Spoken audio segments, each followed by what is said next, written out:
j'ai vécu des scènes personnellement. c'est un journaliste ah. à la RTS ak suma grande sœur bu ma bokkal ndey ak baay. bu am kayit yëpp. sama grande sœur bu ma bokkal ndey ak baay mu ngi doon wuyoo ci turu Ndey Mariama Sow. moo namp gàll jox ma. diggante hôpital régional bu Ziguinchor ak hôpital Silence bu Ziguinchor même pas 4 kilomètres. mu accouché ñu ngi ci weeru koor ci weer bi sax la woon. bi mu accouché Pape Sidi défaut de prise en charge médicale. Oxygène ci la faatoo.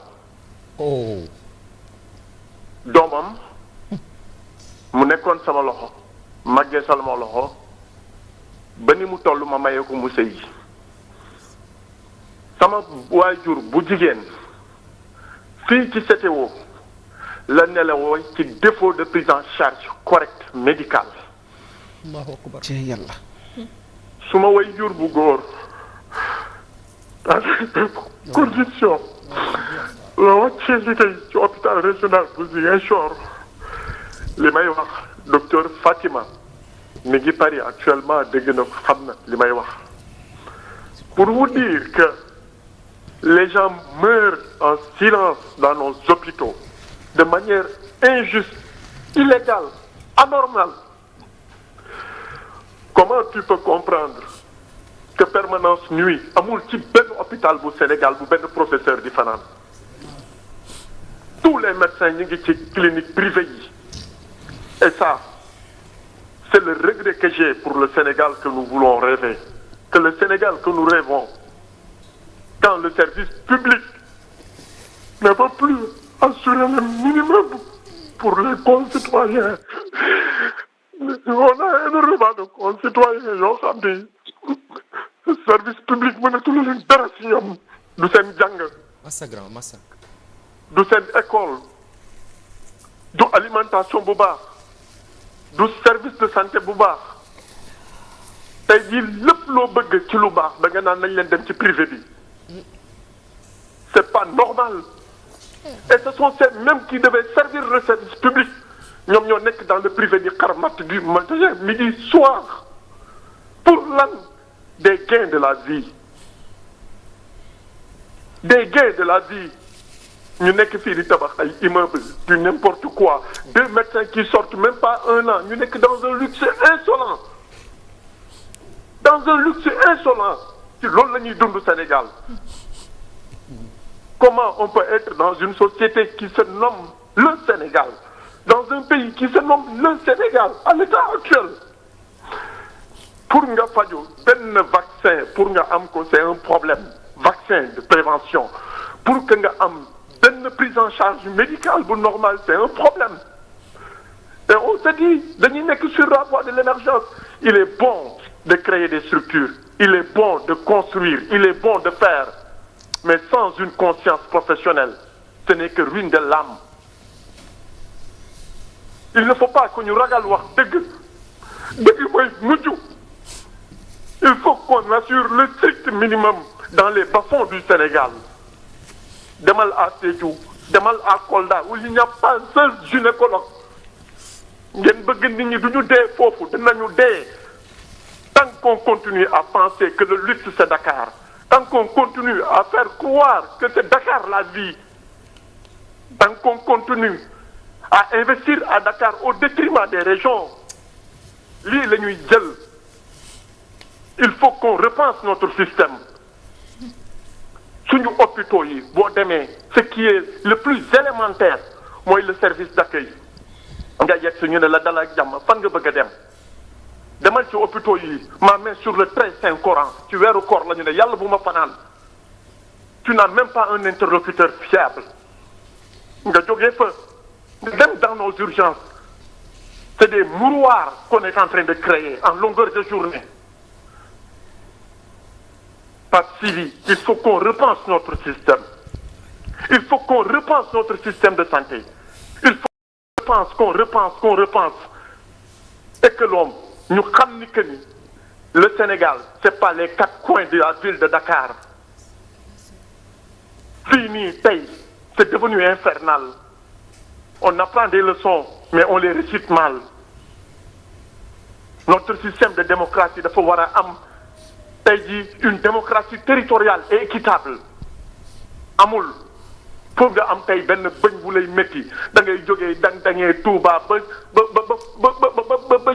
Dakar pour nga gis sax nit faj la problème la nga bëgg opérer nekk urgence j'ai un vieux boo xam ni c'est li may wax suma collègue mi ngi may dégg Oumou Baldé moom laa mujj reyantel pour di ko ñaan ay service hôpital Fann fii ci lan koo xamante ni dafa indi prise en charge am ñu ni ko IPRES la ñu ni ñoom duñu sawaruñu koo programmer alors qu'il était dans un désarroi total mu indi prise en charge mais IPRES la parce que lan la il demandait de la liquidité ci temps tey liquidité boobu la ñu soxla woon parce que kii def anesthésie bi da nga koy fay à temps réel kii def ainsi de suite ainsi de suite ainsi de suite il faut qu'on repense notre système de santé sinon tous les jours les 80% yiy dee ci hôpitaux yi c'est par défaut de prise en charge médicale.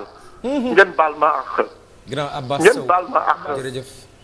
parce que c'est difficile ñu bëri dañuy toog on n'a pas tous les moyens d'embarquer à bord des hélicoptères wala des avions ñun fii la ñu am suñu premier centre de solution ça doit être le Sénégal suñu premier centre de solution alimentaire ça doit être le Sénégal et puis il faut qu'on mette tout le monde à contribution arrêtons de penser que le mal c'est les autres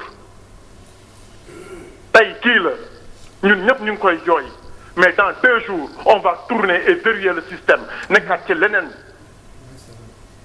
ñu indil ñu ay bombes à retardement sur des débats yoo xamante ni c'est inutile le véritable débat aujourd'hui c'est comment repenser notre système de santé comment repenser notre système de l'éducation parce que c'est les 2 piliers yoo xam ni suñu bëggee avancer yeneen investissement yi yëpp c'est inutile pour moi repensons notre système donnons réécrivons les nouvelles feuilles de route pour le système public ngeen baal ma ak je vous félicite encore une fois pour l'excellent travail. Merci. jërëjëf avec un plateau qui nous a permis aujourd'hui de vider parce que j'ai toujours voulu vider le mal que bu may traîner tout le temps sans compter d'autres exemples gis nga le système de santé ça doit être un système solidaire efficace et rentable solidaire pourquoi parce que les uns peuvent cotiser pour les autres ñu faj leen ñëpp yemuñu doole